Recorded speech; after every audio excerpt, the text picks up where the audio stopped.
Hey kids, Mr. Jim again. I meant to say in one of the other little things when I was talking about the strings. Remember we talked about the strings? These bits of wire that vibrate that make the sound. Okay, now the guitar is a fun little instrument. It actually works in reverse. When you go down the guitar, like towards your feet, so you're going down, you'll notice the strings are thinner. So that in actual fact, these are your high strings, your top strings.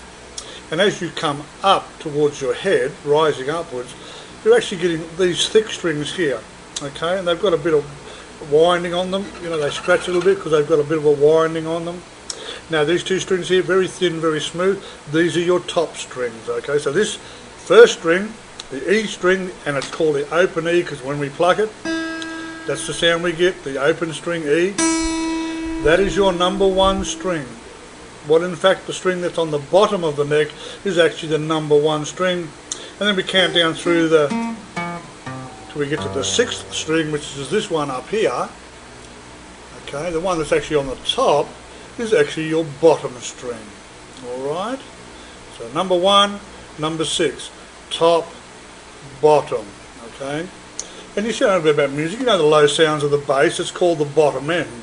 The bass sound, the very deep sounds, that's your bottom end, okay? The bottom, alright?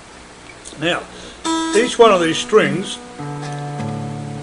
makes a musical pitch. When we pluck it, we've got a machine, it makes a particular vibration and gives a particular sound. So they have a name. This first one is an E, we call it open E. Now when I'm doing this here, see I'm having no fingers here. I'm just simply plucking a string.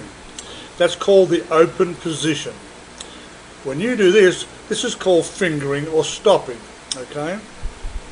Now you might understand the fingering quite easy because you're putting a finger there, but why do I use the word stopping?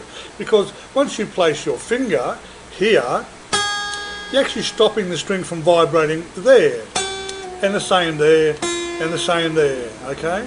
So you're stopping it from vibrating any further than where your finger is. So that's another word for fingering, it's called stopping, and that's why we call it stopping, because we're stopping it from vibrating down here, alright? Now once again we're playing open strings, no fingers. Now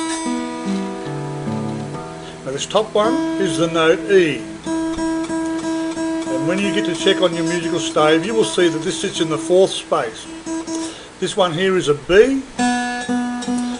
This sits on the third line. This one here is open G, the third, or the open G.